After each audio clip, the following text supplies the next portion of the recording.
यह कहानी सोहनपुर जंगल की है, जहाँ एक बहुत अमीर परिवार रहता था। उन्हें धन दौलत की कमी नहीं थी और ना ही किसी और चीज़ की कमी थी। बस किसी चीज़ की कमी थी तो वह थी बच्चे की। उर्मिला कबूतर की बहू मीनू चिड़िया थी। उर्मिला कबूतर का एक लौता बेटा अहम था, जिसकी शादी मीनू से हुई थी। मीनू चिड़िया और अहम की शादी हुई कई साल हो चुके थे, लेकिन मीनू चिड़िया के गोद को अभी तक भगवान ने सूना ही रखा था। बार बार डॉक्टर से इलाज करवाने के बाद भी और बार बार दवाइयाँ खाने के बाद भी मीनू चिड़िया पर किसी चीज़ का असर नहीं हो रहा था। डॉक्टर के चक्कर लगा लगा कर मीनू चिड़िया थक चुकी थी।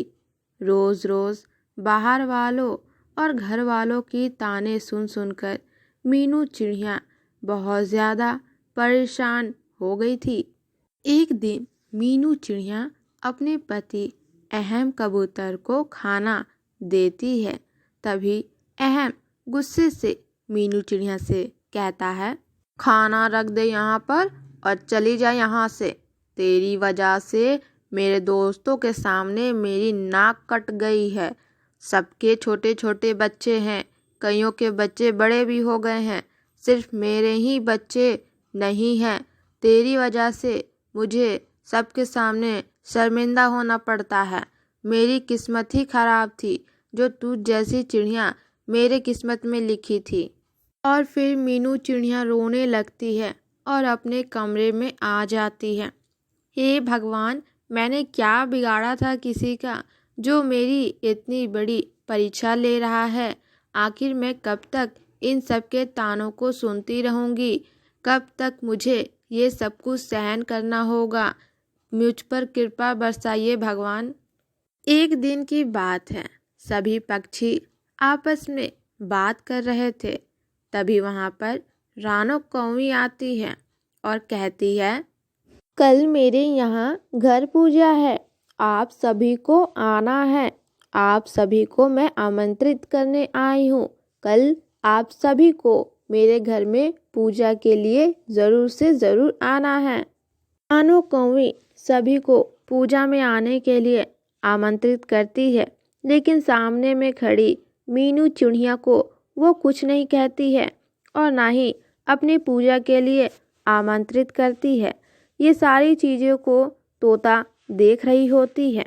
लीजा तोता ये सब देखकर कौवी से कहती है, रानो, तुम सिर्फ हमें ही बुलाओगी क्या? यहीं पर मीनू चिड़िया खड़ी है, क्या तुम इसे नहीं बोलोगी अपने घर के पूजा के लिए?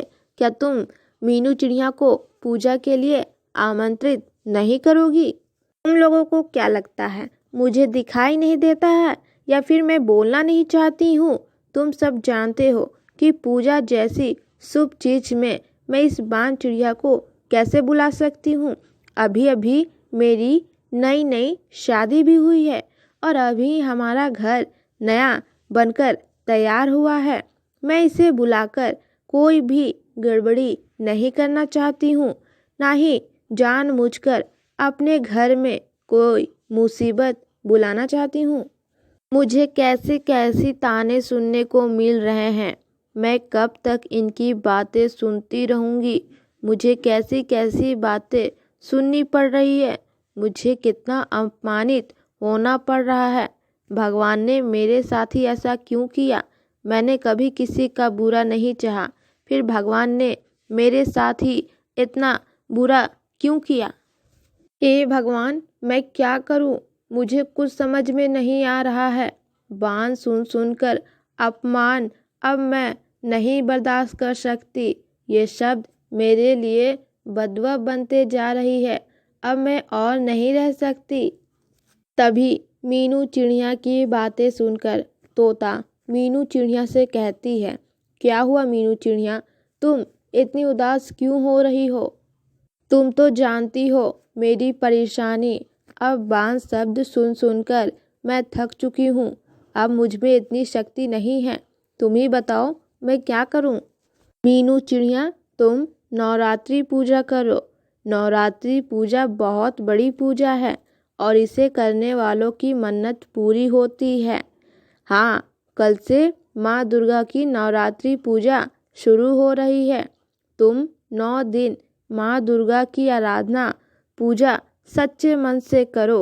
देखना, तुम्हारी मन्नत माँ दुर्गा ज़रूर पूरी करेंगी।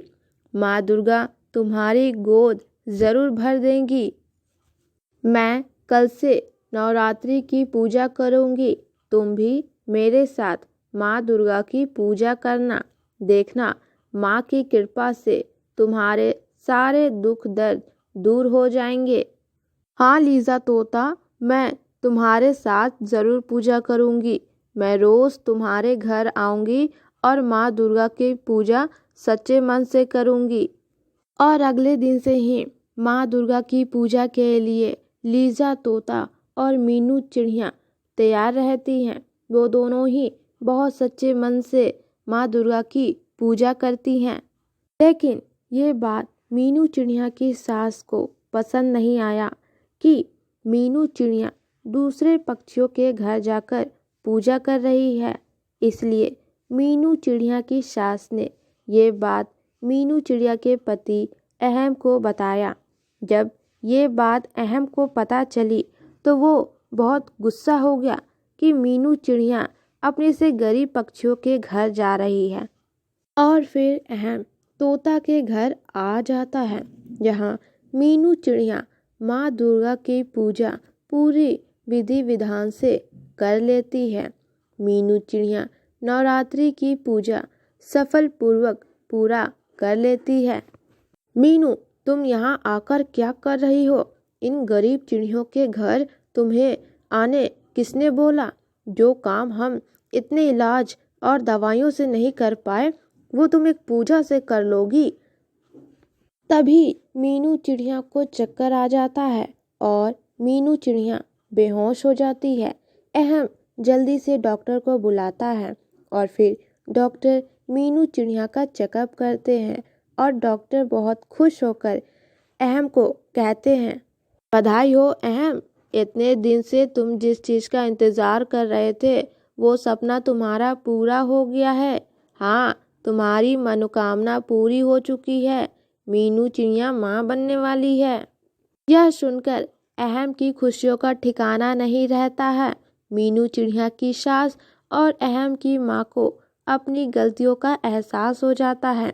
अहम और अहम की माँ दोनों ही दुर्गा माँ को प्रणाम करते हैं, उनकी पूजा करते हैं और उनका आशीर्वाद भी लेते हैं। और इस तरह से अहम और मीनू चिड़िया की मनोकामना पूरी हो जाती है। अगर ये कहानी आपको पसंद आया हो तो इस वीडियो को लाइक कर दीजिएगा और इसी तरह आगे के वीडियोस देखने के लिए हमारे चैनल को सब्सक्राइब कर लीजिएगा, ताकि हम जो भी वीडियो अपलोड करेंगे उसकी नोटिफिकेशन आपको मिलेंगे सबसे पहले।